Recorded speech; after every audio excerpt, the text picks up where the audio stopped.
दौड़ लगा दी और दौड़ ऐसी लगाई कि पीछे पीछे काली अवन है, आगे आगे भगवान है। भगवान छुप के गुफा में घुस के बैठ गए। वहां मुचकुंद जी सतयुग से समाधि लगाए बैठे थे।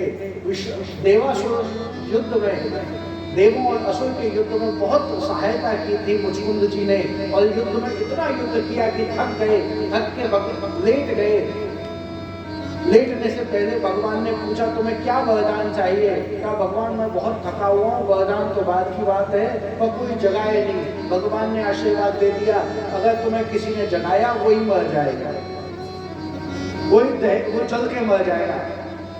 महाराज भगवान मुचकुंद के ऊपर अपना पीताम्बर डाल के छुप गए। वो काली यवन पीछे से दौड़ता हुआ आया। उसने देखा, अच्छा बेटा हमसे छुप के यहाँ लेटे हुए हो। एक जोर से लात मारी, मुचकुंद जी जगे और जगते ही सामने उस काली यवन को देखा। काली यवन वहीं भस्म हो गया। भगवान ने मुचकुंद जी को बहुत आशीर्वाद दिया। मुचकुंद जी ने भगवान की बड़ी स्तुति की, भगवान के नारायण स्वरूप की स्तुति की। इसके बाद भगवान पहुंचे द्वारिका। भगवान ने अपनी शक्तियों से द्वारिका नगर बसाया। ब्रजवासियों को, मथुरा से नंद बाबा आदि ब्रजवासियों को इस अद्भुत नगर में बसाया। सब कुछ तो बस गया। फिर एक दिन बात प्रारंभ हुई। विदर्भ के राजा महाराज रुद्रसेन जी विदर्भ के राजा हैं। महाराज भीष्मक जी अपनी बेटी का विवाह करना चाहते हैं। 5 संतानें हैं, जिसमें एक रुक्मी नाम का बेटा है। बात प्रारंभ हुई कि हमने सुना है यादव वंश के बड़े विद्वान, बड़े शक्तिशाली, बड़े पुरुषार्थी हैं भगवान कृष्णचंद्र के साथ अपनी बेटी का विवाह कर दिया जाए। बड़ा बेटा रुक्मी बोलता है नहीं नहीं नहीं नहीं नहीं, उसके साथ नहीं। हमारा एक परम मित्र है गंगोटिया यार, उसका नाम है शिशुपाल। हमने उससे बात कर ली है, रुक्मणी का विवाह अमुक तिथि को शिशुपाल के साथ तय कर दिया गया है। रुक्मणी को ये बात पता चली। उन्होंने एक ब्राह्मण के हाथों चिट्ठी लिखी और भगवान के पास उस चिट्ठी में अपना प्रेम निवेदन भेज दिया।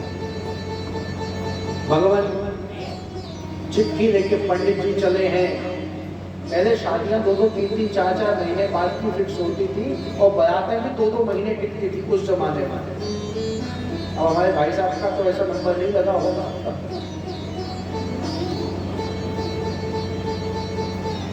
हम जितने यहाँ हैं, एक आध बूढ़े बड़े को छोड़ के सब लोगों की शादी 2-3 दिन में ही पड़ गई होगी। महाराज पंडित जी द्वारिका पहुंचे हैं। भगवान के द्वार के अंदर, भगवान के महल में ब्राह्मण और साधुओं का सीधे प्रवेश है।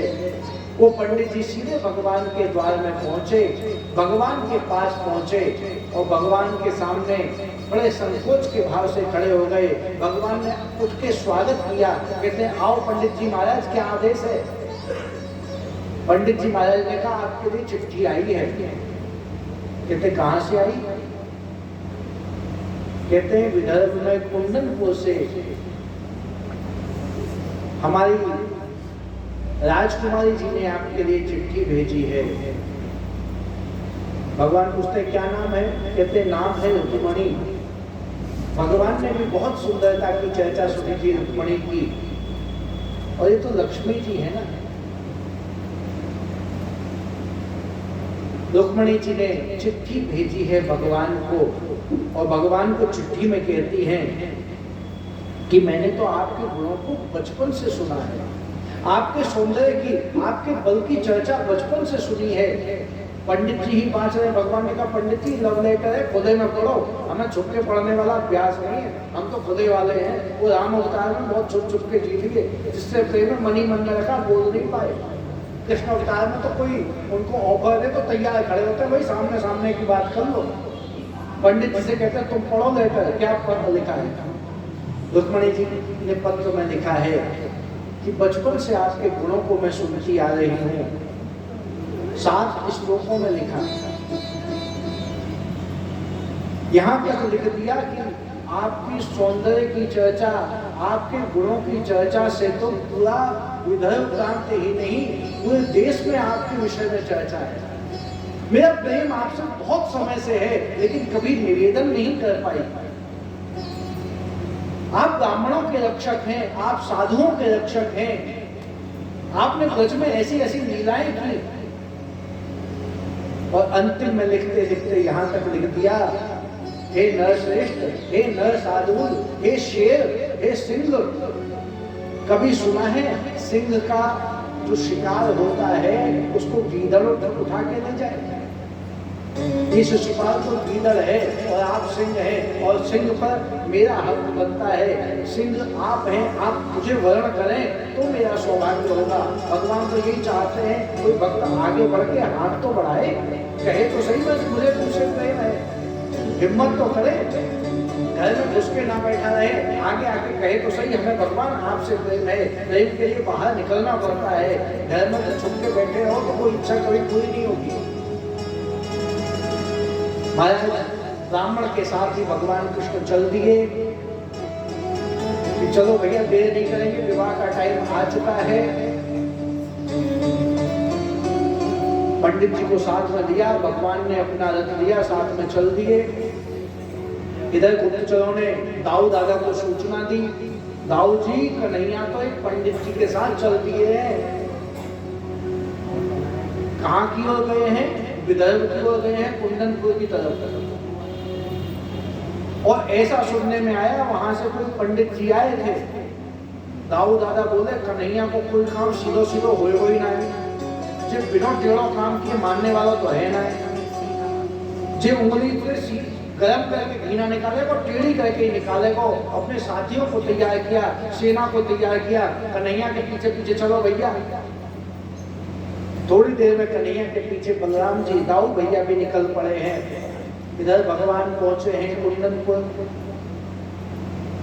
यहाँ गुप्तचर भगवान के यहाँ पर हैं तो गुप्तचर वहां भी हैं।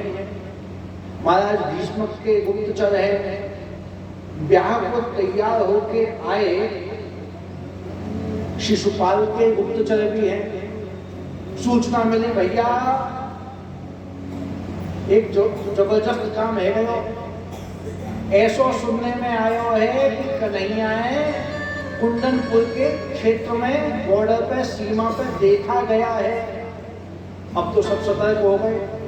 रुक्मणी जी ने भी ये सूचना सुनी और पंडित जी तब तक सूचना लेके आ गए।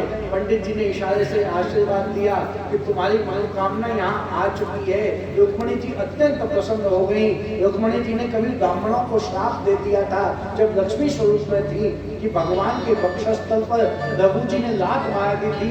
ये ब्राह्मणों ने लक्ष्मी जी के पति भगवान को लात मारी तो गुस्सा हो गई, जाओ ब्राह्मणों दरिद्री हो जाओ। लेकिन आज उन्हीं ब्राह्मणों ने बड़ी कृपा करके लक्ष्मी नारायण का संयोग करवाया तो आशीर्वाद दे दिया, जाओ ब्राह्मणों वापस खूब फलो फूलो।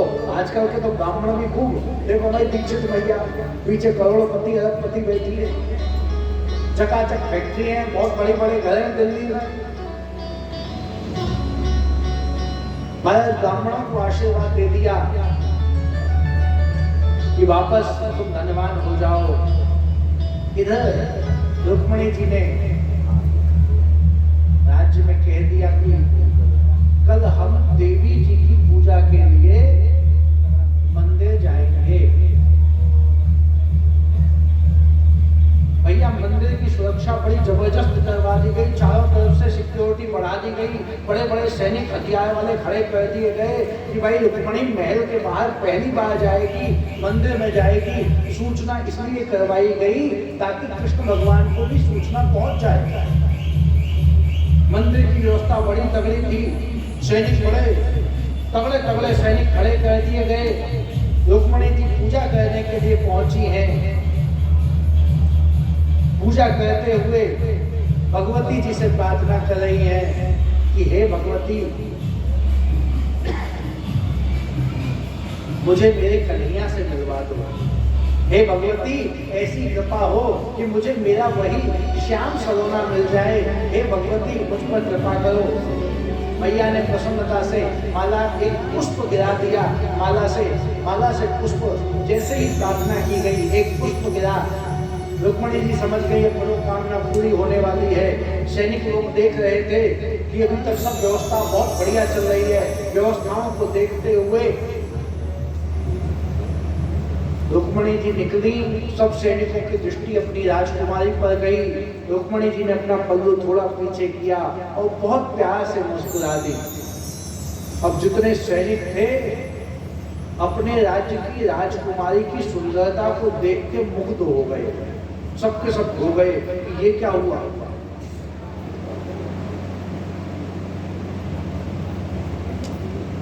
इधर भगवान आके सैनिकों के साथ खड़े हो गए। सब कह रहे देखो हमारी राजकुमारी कितनी सुंदर है, इसने कितनी सुंदर ड्रेस पहनी हुई है, कितनी सुंदर वेशभूषा है। इधर कन्हैया साथ में खड़े हुए तो कन्हैया कह रहे हैं कैसी लग रही है राजकुमारी जी। तो सैनिक कह रहा है बड़ी जबरदस्त लग रही है। भगवान टहलते टहलते सैनिकों के बीच में से आगे पहुंचे रुक्मणी जी की तरफ। रुक्मणी जी का जाके हाथ पकड़ लिया भगवान ने।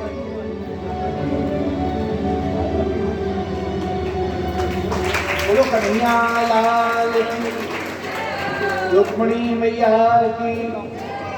अभी तो हाथ पकड़ा है बस, बैठे। कन्हैया हमारे बड़े तगड़े हैं, कम ना है। कोई माखन मिश्री खाए भए हैं भैया।